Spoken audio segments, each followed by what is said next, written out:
Hey, I'm Aja A, and welcome to Sunshine Haze. Don't forget to check out all the links that I have listed down in the description box, and if you like the video, please give me a little thumbs up. If you have any questions after the video is over, feel free to drop them down below. I try to respond to everyone.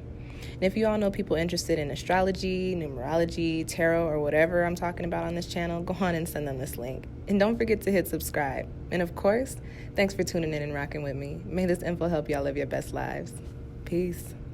Hey y'all, welcome back to my channel, SunshinehazeCo. I'm Aja A. Thank you guys for tuning in. As you see cards on your screen, you know it's time for a new moon reading. This one is for the Scorpio lunar cycle, looking at the month of November. This video is for the Sagittarians, Sag Sun, Sag Moon, Sag Rising. Before I get started with the reading, if you feel like what I'm saying isn't resonating with you, want to check out your moon and or rising sign, which I do have linked down below in the description box, okay? As usual, typical 4-card spread, looking at the energy coming in for you, Sag, or the energies that you should be tapping into during this next month underneath the Scorpio influence. Any challenges or obstacles you might be facing during November. And because we're dealing with Scorpio energy, looking at where you need to duck off and diligently do some work. And as always, a quick little soul message, something extra for you to take away with you from the spread, okay? So yeah, let's just go on and get started.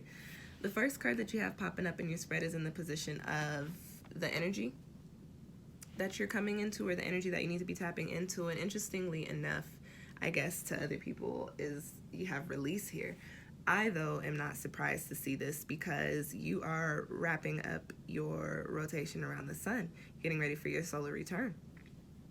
So naturally, you are in this space and in this energy of endings, of wrapping up cycles, of, you know, shutting things down, closing chapters. This release card coming up here, though, does tell me, kind of like Scorpio, I picked up a little bit of this on this in the Scorpio reading.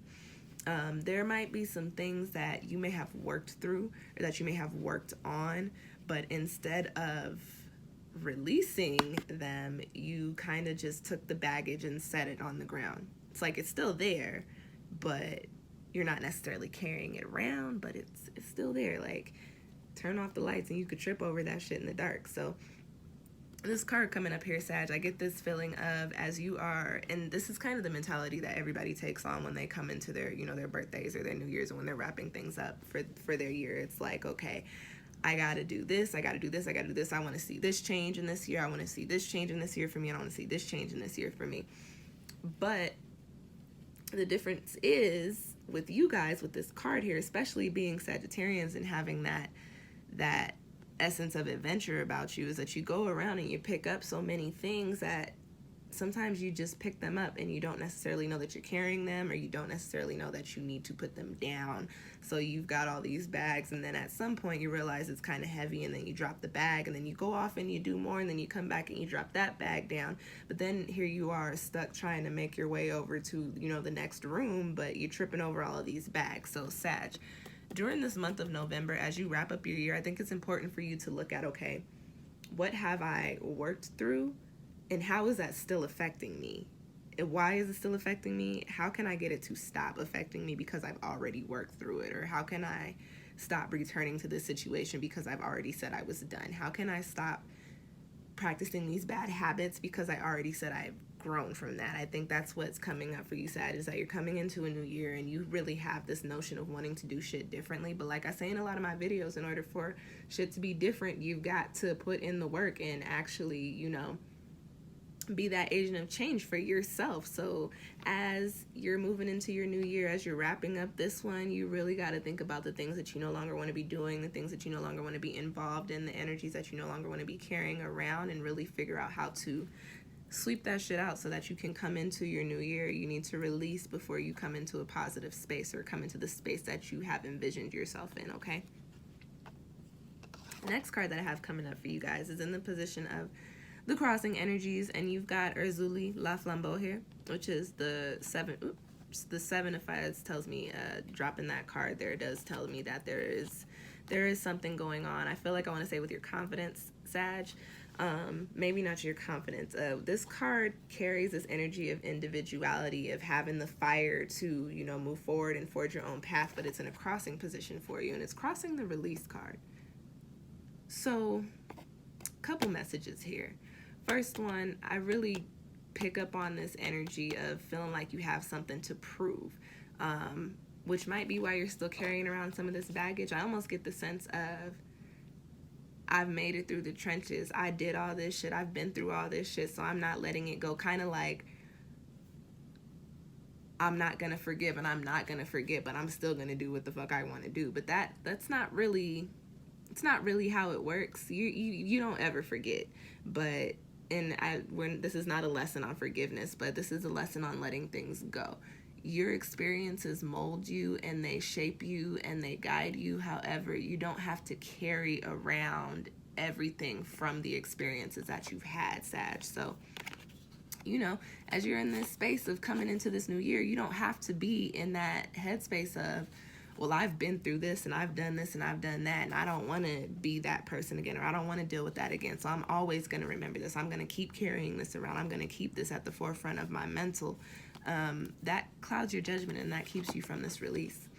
I also pick up on a little bit of a sense of like codependency and like clinginess with this card here. So for some of you Sagittarius that are working jobs or in relationships or, around your families right now, be mindful of how much energy you're taking from them or from those situations. Be mindful of the fact that you are still very much so your own person and they are still very much so their own person, and people need space to breathe and recharge sometimes, okay?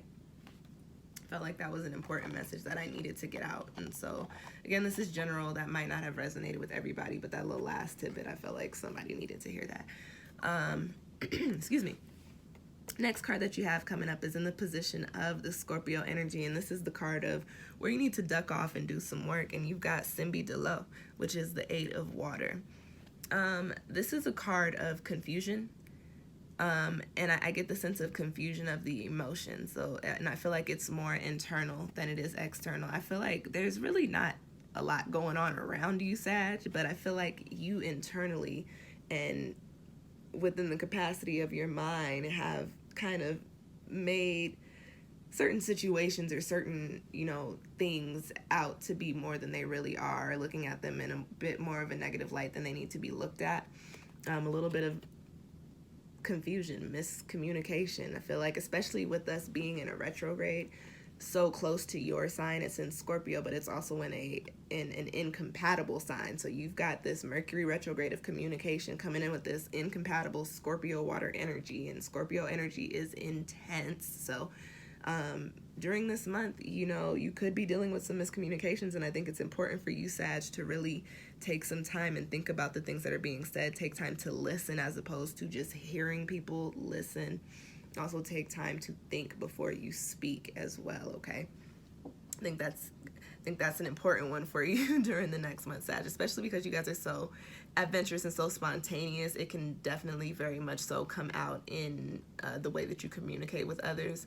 And with this being a retrograde period, that's just kind of some shit you don't want to really deal with, This card also carries this energy of understanding the facts in certain situations. So that just goes on to confirm or to further go into what I was saying about, really thinking about what's being said and thinking about what's being said to you. And the main message that I wanted to give y'all with this card is, in this deck, this card carries this energy of, the unexplained bringing. Pretty much everything happens for a reason. This card carries this message of everything happens for a reason.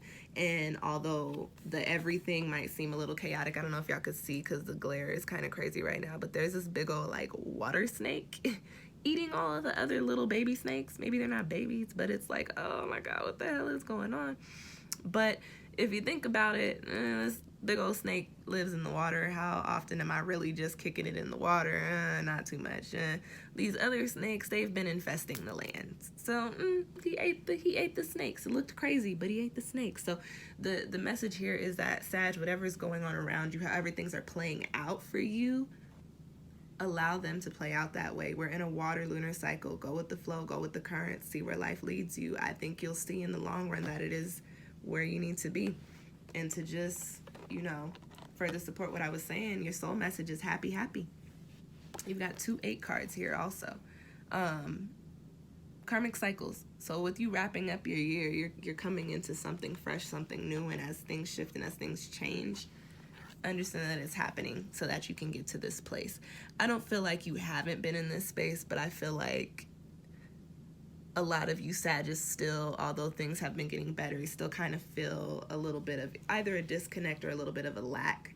And everything that's happening during this time, Sag, I think is happening so that you can completely be all in this happy energy. Okay? So yeah. Wrap it up on a G note, Sagittarius, because got some good shit coming in for you. So yeah, that's your reading, y'all. I hope that it resonated with you.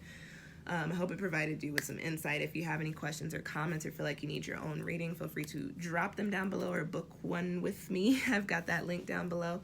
Also, look at that Scorpio Lunar Cycle video where I talk about the collective energies that we'll be dealing with for the month of November. And as I was mentioning earlier, we are having a Mercury retrograde, and we are still in, we're still, some other planets are still in retrograde. So I've got a retrograde playlist as well, a retrograde series, which is also linked down below.